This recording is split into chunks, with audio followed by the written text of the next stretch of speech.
bienvenue dans J'aime l'écho, l'émission qui donne la parole aux chefs d'entreprise. Alain Seban, bonjour. Bonjour Nicolas. Vous êtes directeur général de Crosslog International, spécialiste de la logistique du e-commerce et vous éditez aussi des logiciels pour les e-commerçants.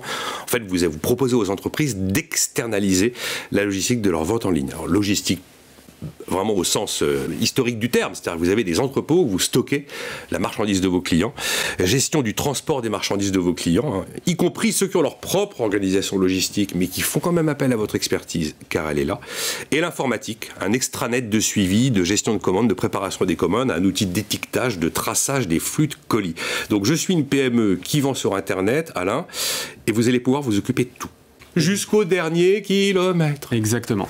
Quel bonheur. On va vous demander uniquement de vendre et nous on va s'occuper du reste. Le reste, c'est-à-dire effectivement, vous l'avez dit, la logistique, bon, c'est le fait de réceptionner la marchandise, gérer du stock, préparer, expédier des commandes. Mais ça ne s'arrête pas là, c'est-à-dire qu'on va nous porter des contrats de transport avec nos partenaires de transport du marché, que sont La Poste, UPS, DHL, tous les transporteurs du dernier kilomètre. On va gérer cette relation-là, ce pilotage-là, et on va offrir un outil informatique qui va être plugué à vos systèmes de vendeurs. Donc c'est tous les systèmes de, on va dire l'écosystème du e-commerce. Ça peut être votre site de vente en direct, mais ça peut être une place de marché. Et puis vous êtes aussi vendeur en B2B, ça peut être un ERP. On va récupérer le flux de commandes. Un ERP, pardon, c'est... Un ERP, c'est-à-dire un outil, on va dire, plus généraliste, structurant dans une entreprise qui va permettre de centraliser toutes les commandes et qui est souvent utilisé dans les organisations qui adressent justement du B2B. Donc on va être interfacé avec l'ensemble de ces systèmes-là. Et on va réceptionner un ordre de commande en direct. Et vous, vendeur, vous allez pouvoir suivre la préparation de la commande en temps réel, son expédition, toutes les étapes de la livraison d'une commande, puisqu'on est intégré avec tous les transporteurs avec qui on travaille. Donc vous avez tout le suivi jusqu'à la livraison à votre client final. Et y compris le suivi du retour client. Vous avez trouvé la question un peu tordue, mais votre objectif chez Crosslog, c'est de satisfaire votre client, le e-commerçant, ou finalement de penser uniquement au client final qui va recevoir son colis. Et si le client final reçoit son colis, tout le monde est content en fait. Exactement. C'est les deux, et l'un passe par l'autre et vice-versa. C'est-à-dire qu'effectivement, il faut adresser aujourd'hui le client final avec la livraison la plus qualitative et la plus rapide possible, auquel cas il n'y a pas trop d'interaction avec le service client du vendeur sur Internet. Il faut savoir qu'aujourd'hui, il y a plus de 60% des appels des clients finaux vers les SAV d'un site de e-commerce qui concernent des problématiques de transport. Où est mon colis? Il est en retard, le livreur n'est pas passé, le colis est perdu. À partir du moment où le suivi se passe bien et on est capable de donner de l'information au client final et au SAV des vendeurs pour être proactif en fait là-dessus, le mieux ça se passe et tout le monde est satisfait. Alors le e-commerce a explosé bien sûr en 2020. La FEVAD estime qu'on a fait 4 ans de croissance en un an, la Fédération de la vente à distance. Et ce qui est marrant, c'est qu'ils ont fait des études, des enquêtes auprès des e-acheteurs. Et en fait, ce qui se passe, c'est on me livre, je suis pas là. Dans le hall de l'immeuble, il n'y a pas les boîtes qui vont bien, qui permettent de déposer en absence.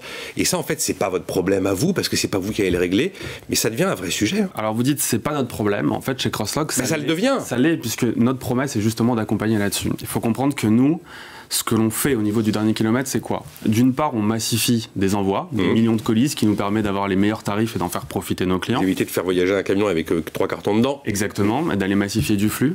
Mais d'autre part, on bosse avec plus de 50 services de transport différents.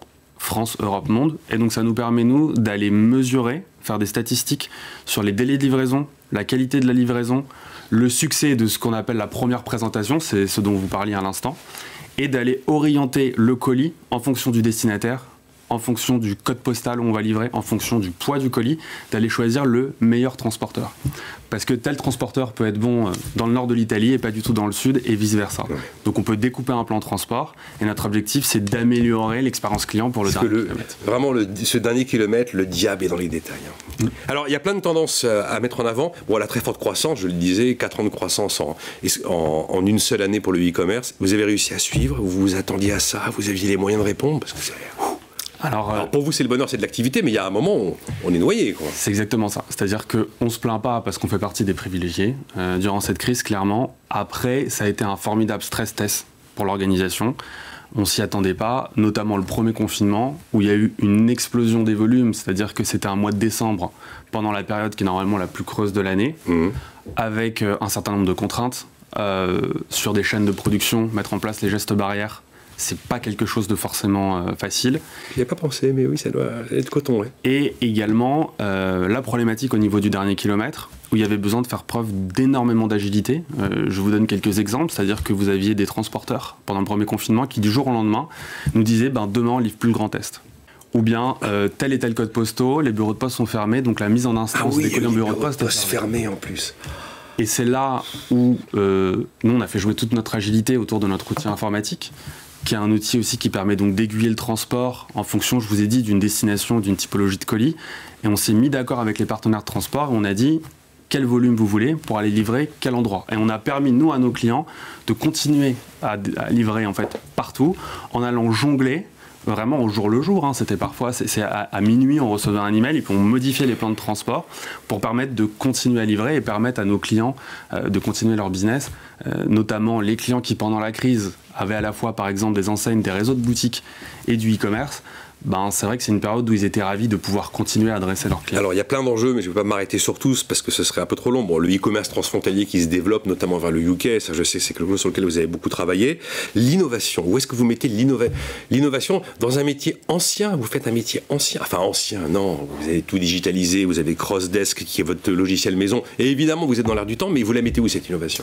Alors cette innovation, elle est vraiment effectivement autour de notre outil informatique, mais c'est pas que ça, c'est aussi des approches fonctionnelles au niveau de nos espaces en entrepôt. On essaye vraiment de faire collaborer nous le terrain et l'outil informatique. C'est-à-dire que l'histoire de Crosslog à la base, c'est on a construit nos outils informatiques pour s'adapter à nos clients à une époque où il y avait peu d'outils sur le marché. Donc c'est vraiment le terrain qui oriente en fait ce qu'on va développer. Et aujourd'hui, nous là, on met l'innovation de plus en plus. Alors bon, on a parlé tout ce qui est WMS, dernier kilomètre, suivi. De plus en plus, l'innovation, elle va être pour nous au niveau de l'exploitation de la donnée. Ouais. Pour revenir sur le dernier kilomètre dont on a beaucoup parlé, la possibilité d'aller faire un petit peu d'intelligence artificielle sur les données en temps réel que l'on a des transporteurs pour savoir comment se passe une livraison va nous permettre d'anticiper un certain nombre de problèmes. Et nous, on pense effectivement que c'est l'exploitation des données en logistique, aussi bien des entrepôts que ce qui nous provient des transporteurs, qui va permettre en fait de maximiser la qualité.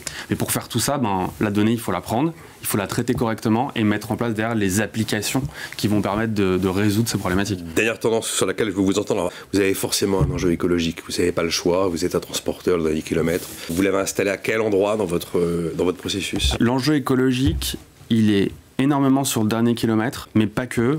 Alors, sur l'enjeu du dernier kilomètre, il y a une chose que l'on fait nous en interne, il y a quelque chose, il va y avoir une évolution de marché.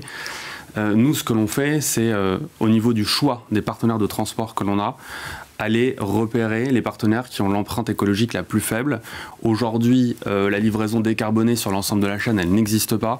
Par contre, au niveau vraiment de ce dernier kilomètre de la livraison urbaine, on a un certain nombre de prestataires qui ont fait des investissements assez importants au niveau de flotte, de véhicules électriques par exemple.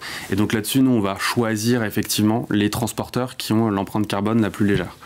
Ensuite, nous, à notre niveau, dans notre organisation, bien sûr, il y a la question de la massification. C'est-à-dire d'être capable de massifier dans une même tournée différents transports. Il était temps, parce que ça n'a pas toujours été le cas. Ouais. Une autre chose encore, c'est la chasse au volume, au vide. On travaille sur chasser le vide dans les colis. Les colis sont remplis de vide, ça prend de la place dans les camions et forcément, c'est de l'empreinte. Et puis toujours sur cette massification et cette idée d'aller réduire, de mutualiser des moyens, ce que l'on fait avec des clients avec qui on travaille en ship from store, c'est-à-dire qu'on va aller utiliser un même moyen, un même partenaire, un même camion qui va réapprovisionner une boutique, par exemple, au centre de Paris. Il va travailler en swap, c'est-à-dire qu'il vient livrer et il vient retirer des colis ship from store pour faire du e-commerce, ce qui évite de multiplier l'approche du premier kilomètre. C'est bien sûr des coûts, mais c'est aussi une empreinte carbone forcément plus importante. C'est incroyablement subtil la manière dont vous décrivez ce métier et toutes ces portes d'entrée. Merci. Merci d'avoir été avec nous, Alain Seban, donc le directeur général de Crosslog International. Merci Nicolas.